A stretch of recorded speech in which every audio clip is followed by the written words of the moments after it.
హ్మ్. Welcome to our channel Uma the banking aspirant. ఇది వచ్చేసరికి ఐబీపీఎస్ క్లరికల్ నోటిఫికేషన్ అండి.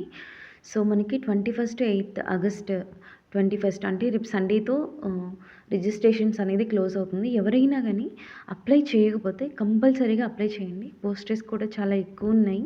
అండ్ తెలుగు స్టేట్స్‌లో కూడా నాట్ మాక్సిమం బట్ బెటర్‌గానే ఉన్నాయి. సో, బెస్ట్ స్టేట్ అనేది చూజ్ చేసుకొని అప్లై చేసుకోండండి. వేరే స్టేట్స్ కానీ అప్లై చేస్తే మన 10థ్ క్లాస్ మార్క్స్ లిస్ట్‌లో కానీ, ఆ స్టేట్ లాంగ్వేజ్ కానీ లేకపోతే ఎల్‌పీటీ అనేది కంపల్సరీగా ఉంటది. మీరు ఎల్‌పీటీ ఫేస్ చేయగలిగితే మాత్రం కంపల్సరీగా అప్లై చేయండి. ఎవరైతే ఇప్పుడు ప్రిపరేషన్ స్టార్ట్ చేసి నెక్స్ట్ ఇయర్ అప్లై చేద్దాం అనుకుంటున్నారో ప్లీజ్ డోంట్ డూ దట్. మీరు అప్లై చేయండి. మహా అయితే జనరల్ కేటగిరీ ఓబీసీ అయితే ₹750 అట్లా అనేది పోవడం of knowledge. Okay. Thank you so much. కంపల్సరీగా అప్లై చేయడం మర్చిపోవద్దు. Last date is 21/8/2025. Okay. Thank you.